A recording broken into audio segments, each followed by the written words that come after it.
마음이 약해질 때에는 다시 한번 시작. 내 마음이 약해질 때에는 우리 여사님께 이렇게 인사할까요? 마음이 약한 적이 있습니까? 물어봅시다. 시작. 마음이 약해질 사람이 있습니까? 여러분 마음이 약해질 때가 있어요? 눌릴 때나 마음이 정말 약해질 때. 저는 있었어요.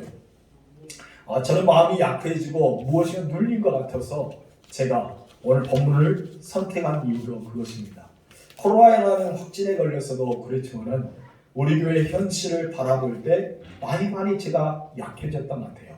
그리고 마음이 많이 눌려졌던 그런 것이 있었기에 제가 묵상 가운데 여러분과 함께 나누고 싶어서 본문의 말씀을 정해 보았습니다. 다윗은 시편 61편을 언제 썼는지 모릅니다. 오늘 본문의 메시지를 언제 쓰는지 모르지만 다만 대부분의 성경학자들은 아들 압살롬의 반역에 인해서 어쩔 수 없이 궁을 떠날 수밖에 없는 피난 생활을 할 때 이 시를 썼을 것이라고 측정하고 있습니다. 그런데 정확한 것이 아니라 학자들은 그렇게 말하고 있습니다. 그렇기 때문에 어떻게 보면 다윗은 인생 가운데 가장 처절하고 고통스럽고 괴로울 때 이 시를 썼다라고 볼 수 있습니다. 한마디로 자기 마음이 약해질 때, 굉장히 마음이 약해지고 눌려질 때 이것을 썼습니다.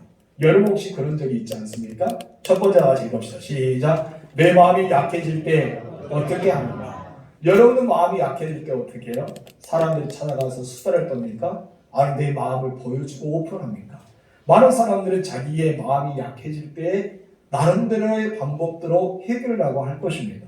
다윗은요, 자신이 처해 있는 고통적인 상황에 마음이 약해졌다고 표현하고 있습니다. 지금 이제 압살롬의 반역, 그리고 사랑했던 아들에 의해서 반란이 일어났을 때 그는 싸우지 않고 그 자리에 피신할 수밖에 없었습니다. 굉장히 마음이 약해진 때를 가리키고 있습니다. 그래서 2절 3절의 말씀이니까 이렇게 말합니다. 시작. 내 마음이 약해질 때에 땅끝에서부터 주께 부르짖으오니 내 마음이 약했다. 그런데 나는 땅끝에서 지금 이제 있을 수밖에 없었다고 말합니다. 그런데 개역 한글판 이전에 우리가 2009년 전에 보았던 성경에는 내 마음이 약해질 때를 가리켜 내 마음이 눌릴 때라고 표현합니다. 내 마음이 약해질 때를 어떻게 말했다고요? 눌렸다. 마음이 눌렸단 말이에요. 우리 읽어봅시다. 다 같이 시작. 내 마음이 눌릴 때에 딴 것에서부터 주께 부르짖으오니. 오늘 이렇게 개역 한글판에서는 내 마음이 약해질 때라고 개정판에서 이야기하지만 한글에서는 눌렸다라고 말합니다. 그렇다면 이 개역 한글판에서 눌렸다는 뜻은 어떤 뜻이 있을까요? 읽어볼까 시작. 너무 고통스럽고 답답할 때를 말합니다. 지금 너무나 고통스러운 거예요. 그리고 너무나 답답한 상태를 말합니다. 그리고 약해졌다는 뜻은 이런 뜻이 있습니다. 넘겨주세요. 시작. 쇠약하다, 압독당하다, 수위를 입었다라는 뜻이 있습니다. 그렇기 때문에 한마디로 마음이 눌렸다는 것, 내 마음이 지금 약해졌다는 것은 지금 다윗의 상태가 굉장히 어떻게 보면 처절하고 고통스럽고 좌절 가운데 있었다고 볼 수 있어요. 너무나 쇠약해져 마치 내가 수위를 입고, 수위가 무엇입니까? 죽은 사람들이 입은 옷이잖아요. 죽은 사람들의 옷을 입고 있는 한마디로 시체와 같은 상태가 내 자신의 상태다. 그렇게 표현하고 있는 것이 바로 오늘 본문의 말씀입니다. 한마디로 이 정도 표현하면 다윗은요, 약해질 때로 굉장히 약해진 상태를 가리키고 있습니다. 여러분 그런 느낌 받으신 적이 있어요? 심장이 막 멎을 것 같아요. 점점 막 심장이 조여들고 멎을 것 같은, 근데 멎을 것 같은데 멎지 않은 가슴이 콩닥콩닥하면서 그런 답답함을 느껴본 적이 있습니까? 인생 가운데 충격을 당하게 되면 마치 심장이 멎는 그런 생각을 들 때가 있습니다. 다윗이 당한 것을 생각하면 자신이 압살롬에 의해서 하여튼 자기의 아들이었던 압살롬에 의해서 이 아버지를 죽이려 하고 왕권을 뺏으려 하고 반역을 일으켰다는 장면이 나옵니다. 예수는 그랬잖아요. 예수님도 주변에 많은 사람들이 따라다녔습니다. 예수님의 주변에 항상 그 사람들이 모여다녔습니다. 예수님의 발밑에서 말씀을 들었던 사람들이 있고 예수님부터 치료를 받았던 사람들이 있고 예수님 늘 왕처럼 모시고 다녔던 사람들도 있습니다. 그러나 그들에게 예수님은 바로 고난주간에 모두에게 다 버림을 당할 수밖에 없었습니다. 예수님은 십자가상에 아팠을 때 자기는 사명을 지킨다고 하지만 그 마음은 굉장히 약해지지 않았을까 생각합니다. 믿었던 제자들 다 흩어지고 이제는 자기가 사랑했던 제자들까지도 버림을 받고 주변에 아무도 없을 때 그는 얼마나 마음이 약해졌을까라고 우리는 바라볼 수밖에 없습니다. 바로 이 다윗이 그랬거든요. 그를 위해서 다윗은 솔직히 도망자의 시세가 되고 말았지 않습니까? 더 충격적인 사실은 다윗이 믿고 신뢰했던 사람이 있습니다. 그 시대에 가장 뛰어난 지략가가 있었는데 그 지략가가 누굽니까? 아히도벨입니다. 아히도벨은 늘 다윗과 함께 살았어요.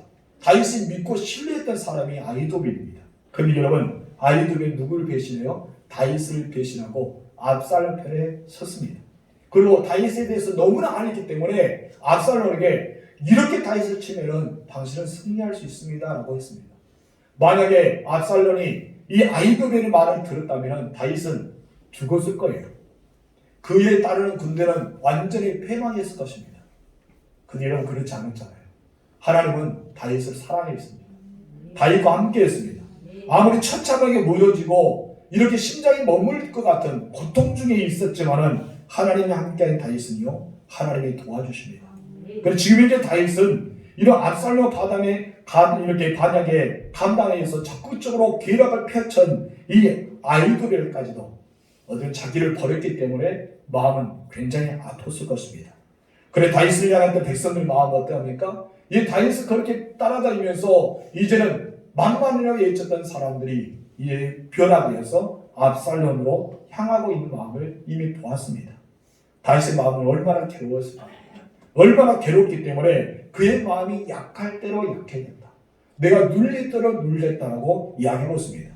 여러분 인생을 살다 보면 우리가 이런 마음에 눌릴 때가 있지 않습니까? 믿었던 사람으로부터 배신을 당하기도 하고 내가 원하는 방향으로 가는 것이 아니라 자꾸 인생이 꼬인 것 같아요. 내 인생이 왜 이렇지? 라고 생각할 때가 있지 않습니까? 여러분 너무나 수치스럽고 모욕적인 일을 당하기도 하고 여러분 억울한 일을 만나기도 하고 그래서 어떤 사람은 참지 못해서 자기 목숨을 끊으기도 하지 않습니까? 여러분 자기 목숨을 끊는 일이 너무 많습니다. 그래서 우리나라가 세계에서 1위로 자살률이 높잖아요. 그만큼 우리나라가 지금 이제 그런 고통, 이 약할 때는 약한 고통에 당하고 있는 사람이 많이 있다는 것입니다. 그런데 여러분 하나님의 사람 다윗은 자기 목숨을 끊으려 했을까요? 그렇지 않았습니다. 그럼 어떻게 했습니까? 주께 부르짖었습니다. 아멘. 다윗은요 주께 부르짖었어요. 지금 약할 때는 약해져 있고 그가 눌릴 때는 눌려 있고 수위를 입은 것 것처럼 시체처럼 살아가고 있는 그였지만은 그는 하나님 앞에 부르짖게 시작했습니다. 2절 말씀 3번 시작. 내 마음이 약해질 때에 땅끝에서부터 주께 부르짖으오니 아멘. 다윗도요 우리와 똑같은 사람이에요. 괴로운 일을 당하면 괴로워하는 사람이 다윗입니다. 마음이 눌려서 아파할 수 있어요. 충분히 그럴 수 있어요. 왕이기 때문에 성군이기 때문에 아니면 하나님의 사랑을 받았기 때문에 아닙니다. 그런 사람이랄지 다윗도요 우리와 똑같이 괴로운 일을 당하면 괴로워하고 마음이 눌려 아파하면 아파합니다. 근데 우리와 다른 점이 있었습니다. 그 다른 점이 무엇일까요? 무엇이었어요? 마음이 약해지고 눌림을 당할 때 여러분 다윗은 그냥 있지 않았습니다. 그럼 어떻게 했습니까? 부르짖었습니다. 하나님 앞에 나와서 부르짖었어요. 하나님 앞에 부르짖었다는 것입니다. 다윗은 침묵하지 않고 침묵으로 기도한 것이 아닙니다. 조용하게 묵상으로 기도한 것이 아닙니다. 그럼 어떻게 했다고요? 큰 소리로 부르짖었습니다. 큰 소리로 부르짖어서 반복적으로 기도했다고 우리는 볼 수 있는 것입니다. 사실 마음이 아프고 눌리며 여러분 기도가 되나요? 여러분 기도가 돼요? 기도가 안 되죠. 여러분 저도 코로나 확진이 걸려서 기도를 해야 되는데 기도가 안 나오더라고요. 너무 아파서 그냥 한마디만 나왔어요. 주여 죽었습니다. 너무나 아픕니다. 여러분 우리는 기도가 안 나옵니다. 한마디로 내 마음이 약해질 때로 약해지면 기도가 안 나와요. 여러분 눌림을 당할수록 기도가 안 나옵니다. 한마디로 기가 막힌 일을 당하면 기도가 되지 않습니다. 그런데 다윗과 우리가 다른 점이 무엇이냐면 우리는 기도가 되지 않았지만 다윗은 그럼에도 불구하고 자신의 인생을 포기하지 않고 하나님을 바라봤다는 것입니다. 고기를 들 수 없을 만큼 머리가 무거운 적이 있습니까? 눈을 뜰 수 없을 만큼 눈꺼풀이 무거운 적이 있습니까? 일어설 수 없을 만큼 내 육체가 굉장히 무엇인가 눌림을 당한 적이 있지 않습니까? 그런데 여러분 그렇다고 주저앉아 있으면요 일어설 수 없습니다. 눈을 뜨지 않으면 뜰 수가 없습니다. 여러분 우리 어떻게 될까요? 눈을 떠야 됩니다. 그리고 일어서야 됩니다. 고개를 들어서 주를 바라봐야 됩니다. 이것이 바로 다윗과 우리의 다른 점입니다. 다윗은 인생을 포기하지 않고 하나님 앞에 기도하기 시작합니다. 시편 5편 2절 시작. 나의 왕 나의 하나님이여 소리를 들으셔서 내가 주께 기도하노니. 어떤 기도를 들으라? 부르짖으라. 부르짖는 기도를 들려달라는 거예요. 이 부르짖다는 것은 다급하는 것을 말합니다. 무엇이가 이 지금 현재 상황에서 벗어남을 말합니다. 사람들이 다급하면 막 소리를 지르고 싶잖아요. 이 말과 좀 어울릴지 몰라도 지렁이도요 가만히 있으면 자꾸 꿈틀거리잖아요. 뭐 할 때 꿈틀거립니까? 밟을 때. 왜 꿈틀거립니까? 살려고. 살고 싶어서. 여러분 우리도 부르짖어야 됩니다. 다시 이렇게 기도하면서 고난과 역경을 극복해 왔습니다. 그리고 약해지고 눌림을 당할 때 그는 하나님 앞에 어떻게 말합니까? 정한 마음을 달라. 내가 더 이상 눌림을 당하지 않도록 내 마음이 약해지지 않도록 내게 정한 마음을 더하여 주시고 정직한 마음으로 새롭게 해달라고 여러분 기도하고 있습니다. 우리 시편 볼까요? 51편 10절 말씀 시작. 하나님이여 내 속에 정한 마음을 창조하시고 내 안에 정직한 영을 새롭게 하소서. 얼마나 멋진 사람입니까? 다윗은 그냥 평안할 때 행복이 넘칠 때 기쁨이 넘칠 때 아니라 시편의 대부분 굉장히 고통스러울 때 참지 못하는 그런 환난을 당할 때 다윗이 하나님 앞에 고백하는 것은 이런 시의 표현을 나눈 것입니다. 이는 하나님이 내 속에 정한 마음을 주라는 거예요. 내 마음이 지금 눌림을 당했기 때문에 내 마음이 약해질 때는 약해졌기 때문에 더 이상 일어날 수 없는 마음 너무나 고통스러운 마음이 있었기 때문에 하나님 내 마음을 정하게 창조해달라는 거예요. 우리는 창조를 받아야 됩니다. 코로나 시대에 얼마나 어려움을 당했습니까? 마음이 얼마나 많이 눌림을 당했습니까? 여러분 그 마음 상태를 두며 우리는 회복이 안 됩니다. 내게 마음의 상태를 그대로 두어서 안 됩니다. 약한 마음을 가지고 우리의 눌림을 상태를 가지고 그냥 신체처럼 수혜를 입고 있는 사람처럼 살아가서는 안 된다는 것입니다. 그럼 어때야 됩니까? 내 안에 정한 마음을 창조해달라. 하나님 앞에 새롭게 해달라고 기도해야 됩니다. 내 안에 정정한 영으로 채워달라고 기도해야 됩니다. 그래도 우리는 이겨낼 수 있잖아요. 여러분 성경에 불의적 기도함으로써 놀라운 기적을 체험했던 사람들이 많이 납니다. 그 중에 히스기야 왕이죠. 히스기야 왕은 어떤 일을 당했습니까? 아수르 왕 사람을 통해서 예루살렘의 모든 나라를 침공하게 됩니다. 그러고 나서 마지막 예루살렘을 침공하기 위해서 여러분 계속해서 넘보가 있는 것을 보게 됩니다. 그때 이 히스기야가 어떠합니까?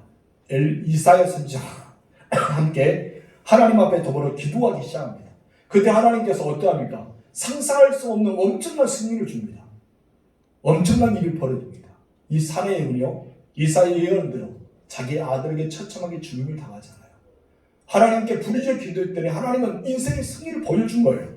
우리 역대하 봅시다. 32장 1절 시작. 히스기야 왕이 아모스의 아들 선지자 이사와 더불어 하늘을 향하여 불의적 기도하였더니 어떻게 했다? 불의적 기도했다. 침묵으로 묵상으로 기도한 것이 아니라 불의적 기도했다는 것입니다. 불의적 기도할 때 하나님께서는 이사야 선지자의 기도를 들어주시고 놀라운 은총을 베풀어 주잖아요. 또 있습니다. 엘리야 선지자죠. 엘리야 선지자가 이제 3년 6개월 감옥을 피하기 위해서 여러분 그리스나에 가서 숨어 있었습니다. 그때 하나님께서 까마귀를 통해 도와주잖아요. 그러다 이제 그리스나에 물가가 나옵니다. 이제 그의 생명을 보존하기 위해서 사르밧 가부의 집에 가는 거예요. 사르밧 가부의 집에서 머물고 있는데 그만 안타깝게 사르밧 가부의 아들이 죽고 맙니다. 그때 사르밧 가부가 엘리야가 기적을 베풀어 주었잖아요. 여러분 밀가루 통에 밀가루가 떨어지지 않습니다. 기름병에 기름이 떨어지지 않습니다. 그것을 보았으면 하나님의 놀라운 기적을 체험해서 더 좋았잖아요.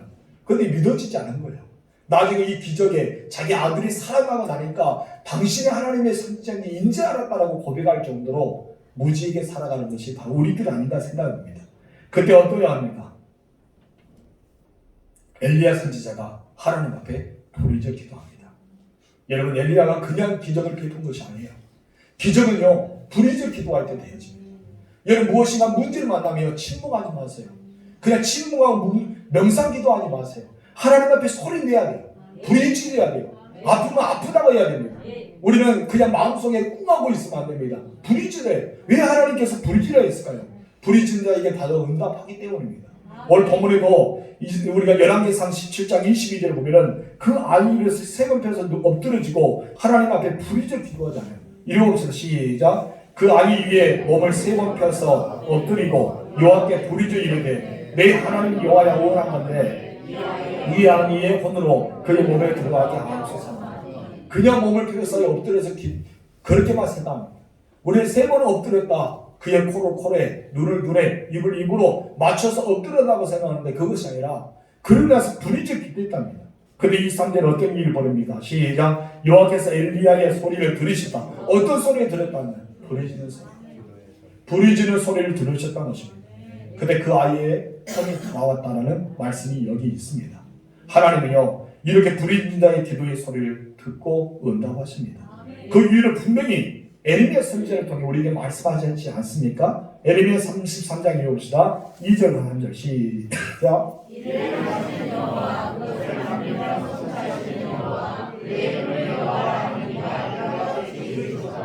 너는 내게 부르짖으라. 내가 내게 응답하겠고 내가 알지 못하는 크고 은밀한 일을 내게 보이리라. 아멘. 하나님 분명히 약속하셨잖아요. 내가 보여주겠다. 너 부르짖어. 그럼 내가 일을 해가고 일을 만들고 일을 성취할게. 네가 부르짖어 응답받으는 하나님은 바로 여호와야. 이것을 강하게 이야기하고 있습니다. 그래서 시편 77편 1절에서 말합니다. 시작. 내가 내 음성으로 여호와께 부르짖으리니 내 음성으로 하나님께 부르짖으며 내게 귀를 기울이시리라. 아멘. 부르짖으며 어떤 거로? 내 음성으로. 내 음성이라는 것은 어떻습니까? 내 귀에서 내 소리를 들었단 말이에요. 그냥 묵상으로 그냥 상상력으로 한 것이 아니라 내 소리가 나의 고막을 쳐서 내 머리에 내 입에 울려 퍼졌다는 것입니다.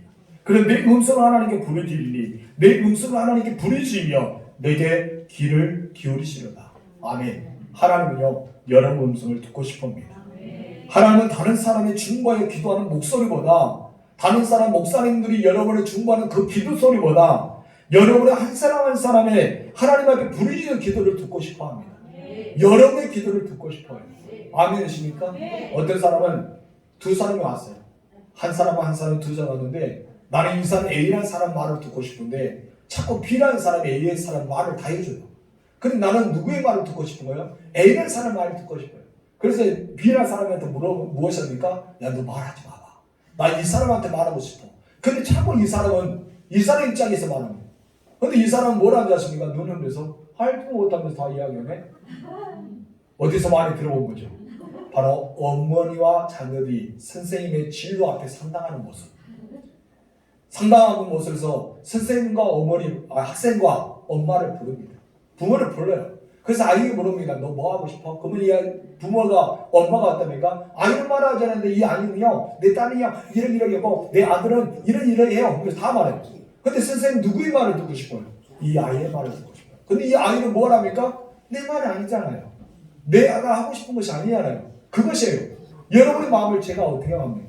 여러분의 중보 기도한 자가 여러분 마음을 어떻게 하나요?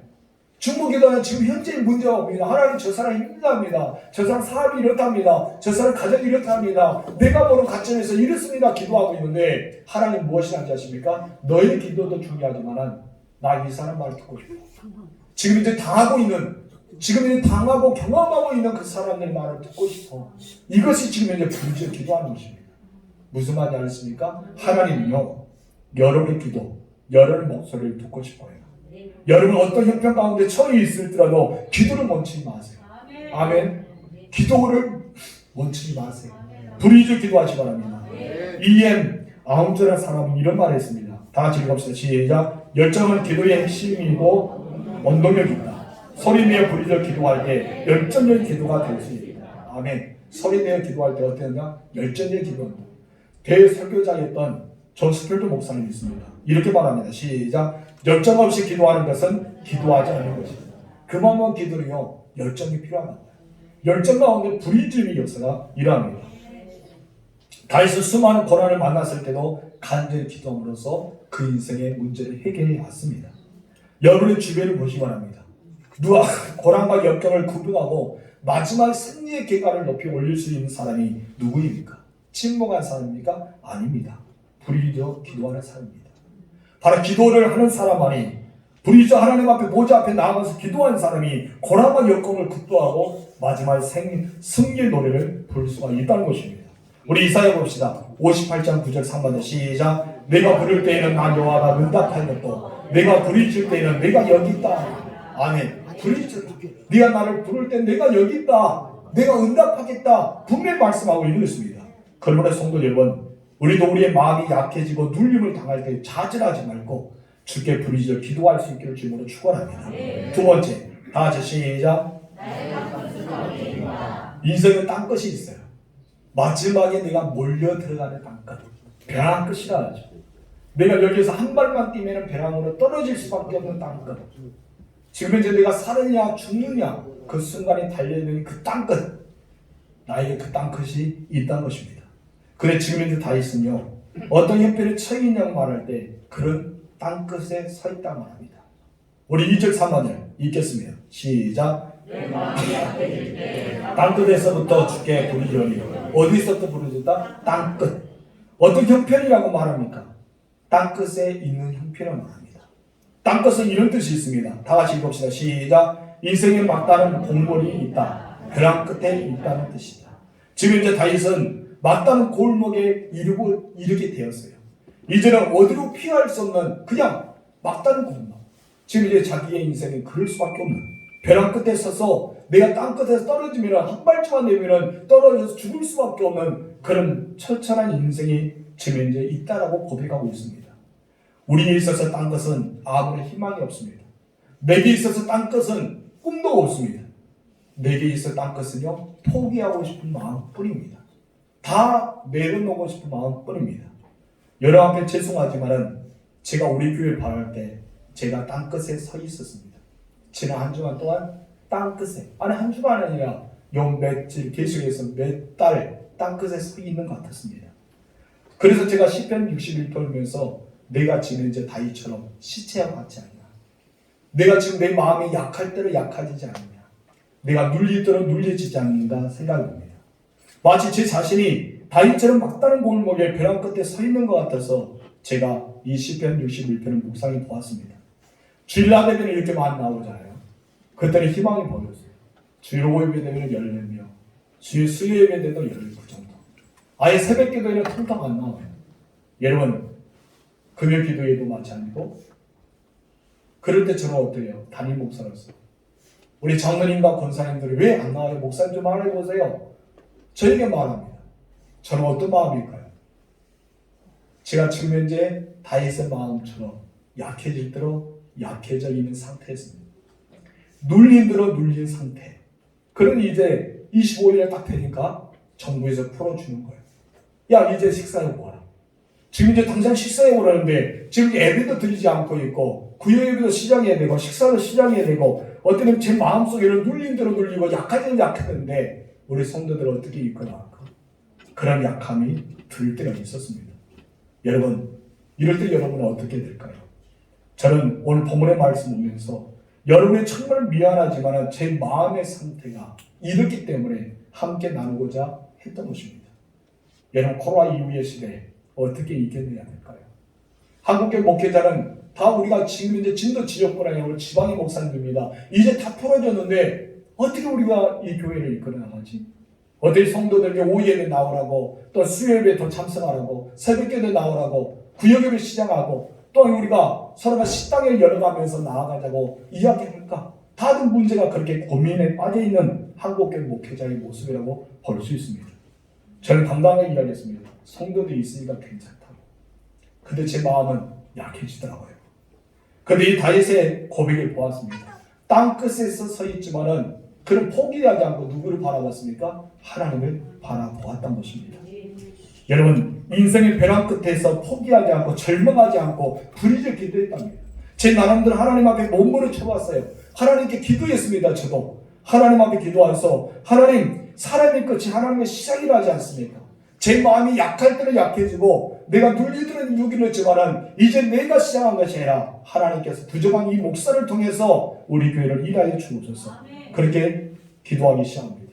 그런데 다윗이 어떻게 말합니까? 2절 중간에서 이렇게 말합니다. 시작. 주께 부르짖으니 나보다 높은 바위에 나를 인도하소서. 다윗은 나보다 높은 바위에 나를 이끌어가래요. 내가 거기에 올라서겠다가 아닙니다. 내가 거기에 올라가겠습니다 아닙니다. 하나님 나를 이끌어가는 거예요. 하나님 이 환경에서 이런 어려운 가운데서 지금 이 답답하고 시체와 같은 나의 모습에서 벼랑 끝에 서 있는 나의 그 위치에서 하나님의 나라를 이끌어가라 달라는 것입니다. 여러분 높은 바위는 무엇입니까? 대적들을 정결할 수 있는 천하의 요새입니다.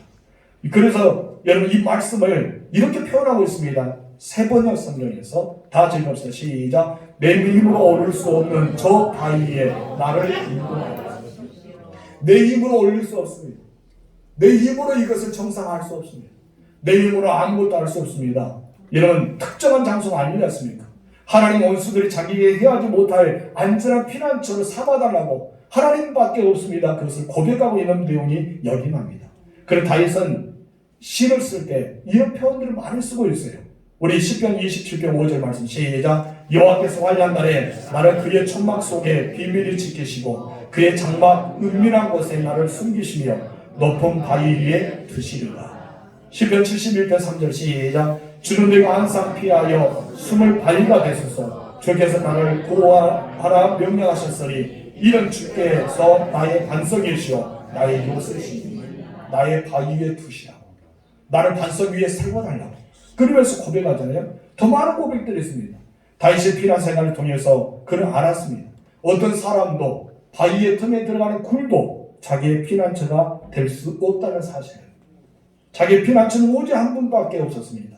누굽니까? 하나님이십니다. 하나님만이 피난처가 되었다는 것입니다. 저도 마찬가지입니다.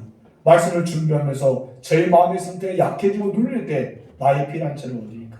내가 기댈 수 있는 분은 누구일까? 내 마음을 공유하고 이야기할 수 있는 분은 누구일까? 바로 하나님이셨습니다. 여러분의 질문을 던지고 싶어요. 세 번째 다 같이 읽읍시다. 시작. 여러분의 유일한 피난처는 어떤가? 답답할 때, 시체와 같을 때, 마음이 약해지고 약해고 눌리들 누를 때 여러분의 피난처는 누구이실까요? 3절에서 이렇게 고백합니다. 시작. 원수를 피하는 견고한 망대시입니다. 주는 나의 피난처다. 주는 나의 망대이십니다. 여러분 시편 18편 2절에서 이렇게 말합니다. 시작. 여호와는 나의 반석이시요 나의 요새시요 나를 건지시는 이시요 나의 하나님이시요 내가 그 안에 피하는 나의 바위시요 나의 방패시요 나의 구원의 뿌리시요 나의 산성이시로다. 아멘. 이 땅을 살아가는 우리들은 결국 이 땅이 피난처가 될 수 없습니다. 그럼 우리가 피난처가 필요해요. 모두가 피난처가 있어야 됩니다. 우리 원수 대적 마귀가 울림살처럼 우리를 삼키라고 덤벼들지 않습니까? 우리는 실망과 좌절을 통해서 넘어지가 포기하고 싶은 마음을 통해서 약한 일과 눌림 상태를 통해서 계속해서 우리를 넘어뜨리는 사단의 권세가 있습니다. 여러분 제가 그랬거든요. 넘어질 때는 넘어지고 싶었습니다. 그냥 아무것도 모르는 채 그냥 그렇게 살아가고 싶었는가 모릅니다. 근데 문제는요. 그것이 우리의 해답이 아니라는 것입니다. 우리의 바위와 산성과 방패와 경험 만들어 주신 것은 세상에 없다는 거예요. 근데 다 한 분이 계셨습니다. 우리의 희망이 있다는 것입니다. 누굽니까? 하나님이 계셨다는 거예요. 나에게 고기가 들을 수 없는 그런 연약한 상태에 하나님께 말합니다. 호영아 고기를 들어라. 눈을 뜰 수 없는 연약한 상태에 말합니다. 눈을 떠서 나를 바라봐라. 이럴 수 없는 힘이 다 빠졌어요. 성도들의 예배를 참석하지 않아요. 기도에 참석하지 않아요. 여러분 성도는 나고자가 된 것처럼 다 예배에 시작 의무적으로 꼭 주일 나들에 온 것처럼 그렇게 보여질 때 여러분들은 그렇지 않겠지만 제가 보일 때는 너무나 마음이 아팠습니다. 자꾸 말합니다. 목사님 좀 이야기해 주세요. 목사님 강력하게 말하세요. 목사님 그들을 책망해야 되지 않겠습니까? 저는 그런 말을 할 때 어떻게 하겠습니까? 그냥 약해질 때 약해진 거예요. 내가 수일이 있는 것처럼 마치 간에 들어가는 모습처럼 그렇게 지금까지 제가 살아왔던 것 같습니다. 그래서 하나님 앞에 고백했습니다. 하나님이 나의 하나님이십니다. 하나님밖에 없습니다. 그런데 제 마음속에 울려 퍼지는 말씀이 있었어요. 시편 62편 6절 시작. 오직 그만이 나의 반석이시여 나의 구원이시여 나의 요새시니 내가 흔들리지 아니하리라. 사도행전 말하죠. 2장 25절 시작. 다윗이 그를 가리켜 이르되 내가 항상 내 앞에 계신 주를 배웠으며 내가 요동하지 않게 하기 위하여 그가 내 우편에 계시다. 아멘. 나는 몰랐거든요. 내 앞에 하나님이 계신지는 알고 있지만 그냥 알고만 있었어요. 깨닫지 못하고 있다는 사실을 잊어버린 채 살아갔습니다. 그런데 여러분 하나님은 내 앞에 언제나 계셨어요. 내가 마음이 약해질 때도 하나님 그 앞에 계셨어요. 내가 눌림을 당할 때도 그 앞에 계셨어요. 좌절 당할 때도 그 앞에 있었던 거예요. 여러분 어떤 상황에도 흔들리지 마시기 바랍니다. 하나님은요, 여러분 앞에 계시고 요동하지 않고 흔들리지 않은 분, 그 하나님이 여러분을 바라보고 계십니다. 여러분, 제가 그랬든지 여러분도 다윗의 마음처럼 약해진 분이 계시지 않습니까? 어떤 가능성도 보이지 않은 채 마음이 눌리고 계신 분이 계시지 않습니까? 질병의 고통 때문에, 경제적인 어려움 때문에, 가정과 자녀와 주변의 사람들 때문에 마음이 눌린 채, 약해진 채 받고 있는 사람이 있지 않습니까? 막다른 고물처럼, 아니면 지금 이제 벼랑 끝에 있는 서 있는 여러분들처럼 그렇게 지금 이제 계시고 있는 분이 여러분이 아닙니까? 우리는 어떻게 해야 될까요? 하나님께 기도해야 됩니다. 다시 이런 상황 가운데 주저하지 않았습니다. 하나님께 부르짖어 기도하기 시작합니다. 2절 말씀 시작. 내 마음이 약해질 때에 땅끝에서부터 주께 부르짖으니 나보다 높은 바위에 나를 인도하소서. 아멘. 그래서 우리가 부르짖어 기도해야 되는 것을 본문에 말씀하고 있습니다. 여러분, 하나님 우리의 기도를 듣고 싶어합니다. 우리를 응답하기 원합니다. 그래서 시편 42편 11절 시작. 내 영혼아 내가 어찌 낙심하며 어찌 내 속에서 불안해하는가. 너는 하나님께 소망을 들라. 나는 그가 나타나 도우심으로 말미암아 내 하나님을 여전히 찬송하리로다. 아멘. 마침내 제 눈을 열어주시더라고요. 하나님께서 제 눈을 열어주셨어요. 제 눈을 열어서 무엇을 보게 하지 않습니까? 여러분들을 보게 하셨습니다.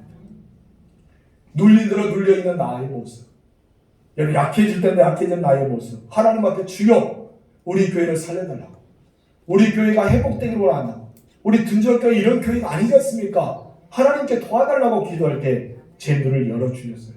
그리고 한 사람 한 사람 성도를 보게 하셨습니다. 마치 엘리사가 게하스의 눈을 열어 불만과 불번개를 산에 가득하고 엘리사를 둘러있는 것을 보았던 것처럼 제 주변에 여러분들이 둘러있는 것, 우리 장로님과 권사님과 안수생과 집사님들이 둘러있는 것을 제가 보게 되었습니다. 여러분, 저는요, 정말 이 코로나19 시대에 우리가 교회를 세워나가야 될 일꾼이 다른 사람이 아니라 여러분이라는 것을 보았습니다. 저 혼자 못합니다. 당이 주시면 남자들 여자들 권사님 모두가 힘을 모아서 우리를 세워나가야 돼요. 매일 주마다 예배 시간마다 가득 차있는 교회, 봉사와 헌신의 자유와 함께하는 교회, 기도 소리가 끊이지 않은 교회로 우리가 함께 만들어가지 않을까요? 여러분, 우리는 다 약할 때는 약해졌지 않습니까? 무엇인가 모르게 눌린 대로 눌리셨습니다. 무엇인가 모르게 갈등과 그런 불안과 아픔의 요소가 있지만은 그럼 우리는 하나님을 바라봐야 됩니다. 그리고 이 코로나19 시대에 우리를 승리할 줄 믿습니다. 그러나서 데살로니가 교회처럼 칭찬받는 교회가 우리 모두가 되었으면 좋겠습니다.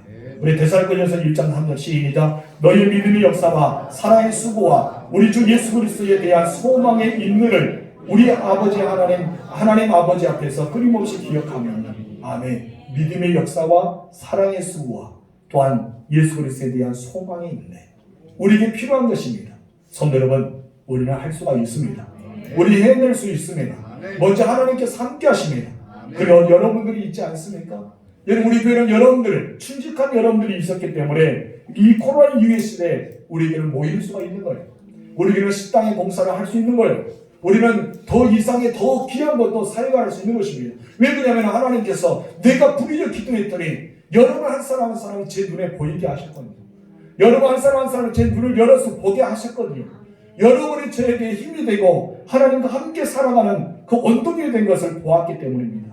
성도 여러분, 그렇기 때문에 이곳에 있는 한 사람 한 사람 모두는 소중하고요, 여러분의 교회에 필요한 사람들입니다. 여러분 마음에 눌렸던 것을 정결한 영으로 채우세요. 마음이 괴롭고 힘들고 아픔이 있는 사람, 여러분 없는 사람 없습니다. 다 아픔이 있습니다. 그런 여러분들을 이겨내야 되지 않겠습니까? 여러분 힘을 내세요. 이겨내서 다시 한번 우리 교회 코로나19 시대에 다음 주부터 시작해서 부흥하는 교회, 성장하는 교회, 우리 진도를 이끌어가는 교회, 무엇이나 더 활기차게 움직이는 교회로 만들어 갑시다. 목사 혼자 할 수 없어요. 우리가 서로가 해야 되지 않겠습니까? 우리 서로가 격려합시다. 서로가 칭찬해 줍시다. 서로가 우리가 이끌어가면서 함께하면서 여러분 숲에도 마주쳐야 소리 난 것처럼 우리가 함께 그 길을 걸어가기를 주님으로 축원합니다. 그래서 저와 여러분이 하나가 되어서 우리가 함께 그들을 세워가기를 소망합니다. 기도할까요? 하나님 아버지 감사합니다.